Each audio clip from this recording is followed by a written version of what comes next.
Good afternoon, I'm Alfie House. It's 3:30 p.m. and these are your Solent Sports headlines.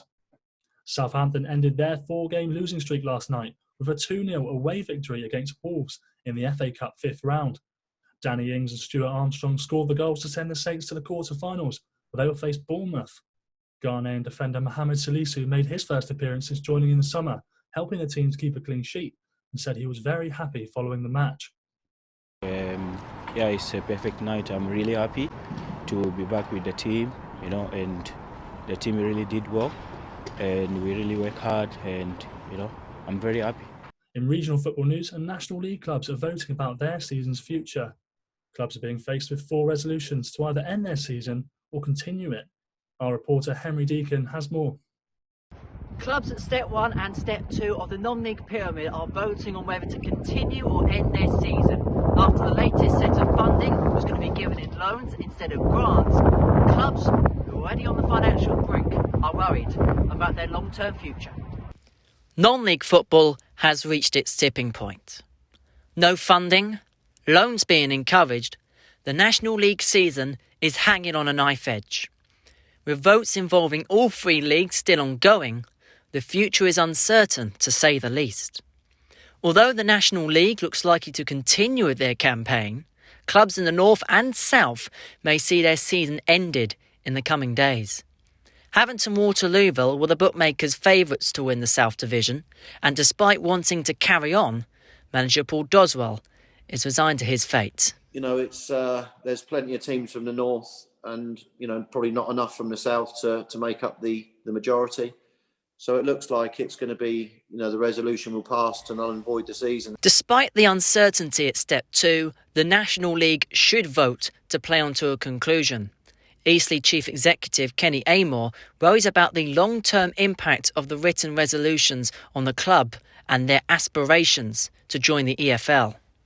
From our point of view, even if we weren't in the playoff mix and we were in a relegation battle, our long-term view is that we want to be an EFL club. And to be an EFL club, we believe that the Vanarama National League has to be a serious league.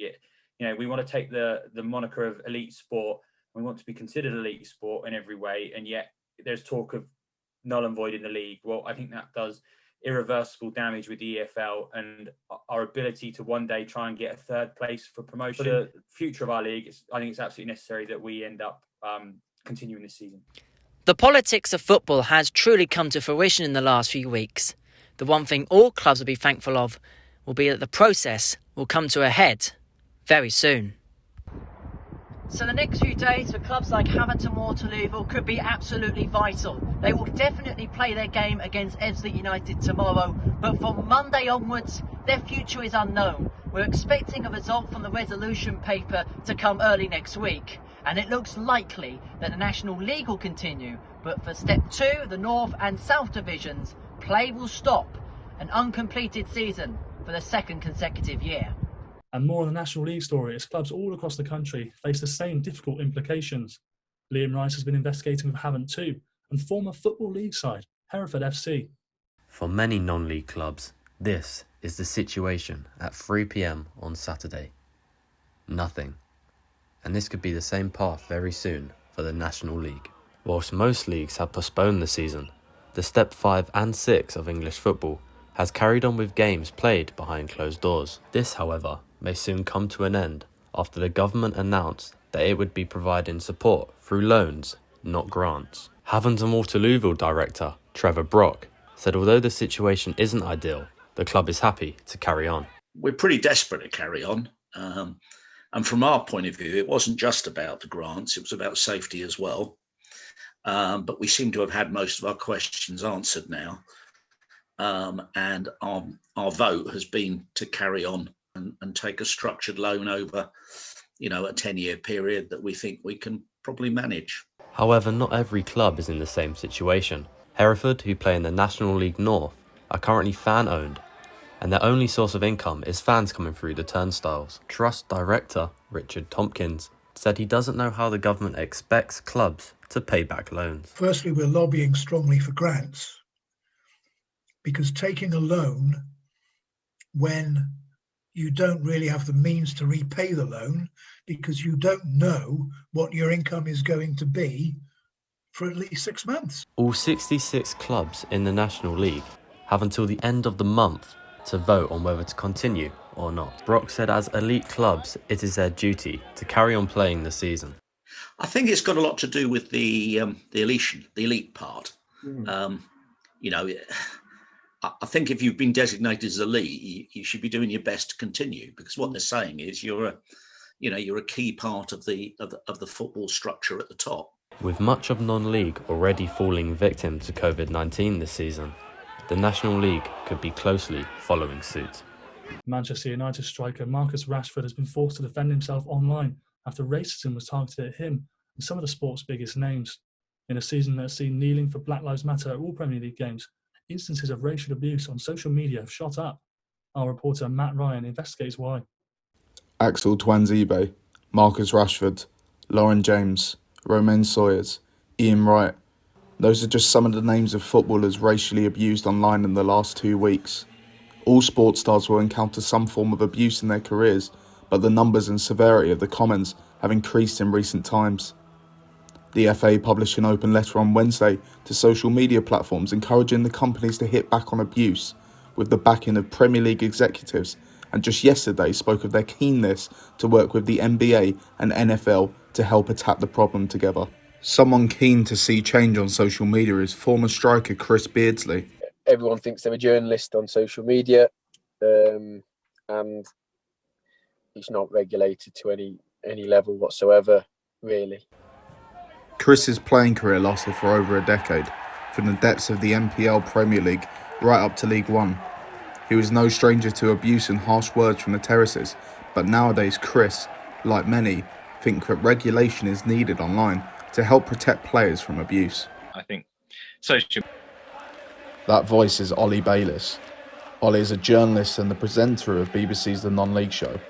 As you'd expect, much of Ollie's time is spent on social media, and he's seen the serious and volatile nature of abuse directed towards footballers. I think as the media, we probably don't appreciate the challenges that go on behind the scenes for footballers. The pressure they're under, it's all judged on 90 minutes on a Saturday, isn't it? It's the fact that everything is analysed, the fact that they can't even go out to the shops without the risk of people taking photos of being hassled and one way or another. It's a huge pressure, a huge burden on footballers. It is hoped by many in the footballing world, not only fans but especially the players, that measures can be taken to help avoid damages to mental well-being through social media abuse, and that those behind the screen can be held accountable for their harmful words.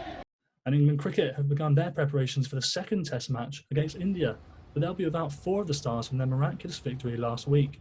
Jofra Archer, Jimmy Anderson, Don Best and Jos Buttler will all be absent for the second match of the series.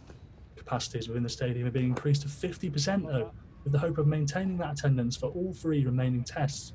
In rugby news, and England will look to rebound from their disappointing loss to Scotland when they face Italy at Twickenham tomorrow. A boost for the team as George Ford returns to the lineup, reuniting with Owen Farrell at the heart of Eddie Jones' back line. For manager Jones, the result will rely on getting back to the basics as his side look to avoid making the same mistakes that cost them on Saturday.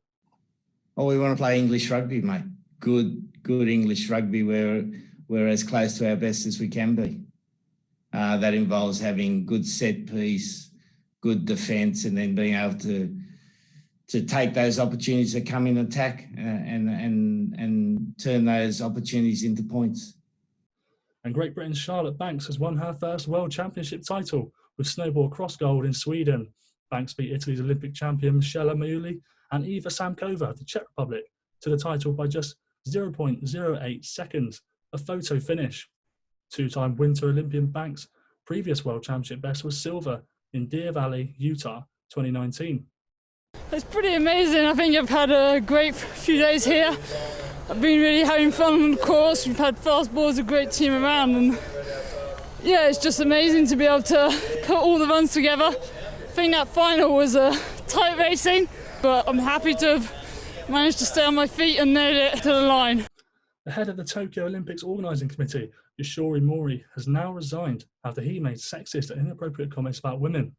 The 83-year-old claimed that female board directors talk too much and that meetings with them take too much time. The former Japanese Prime Minister initially apologised, but claimed he wouldn't quit his post. World number one Novak Djokovic is through to the fourth round of the Australian Open as he battled through injury to defeat Taylor Fritz in 5 sets. The bizarre match saw all spectators removed from the stadium during the fourth set due to new lockdown restrictions in Victoria that kicked in at midnight. Earlier in the day, though, Dominic Thiem came from 2 sets down to beat Nick Kyrgios, while Serena Williams comfortably reached the fourth round. That's all from us for now. Join me again later for all your sports headlines. And remember, you can keep up to date on our Twitter @Solent Sports News. Bye for now.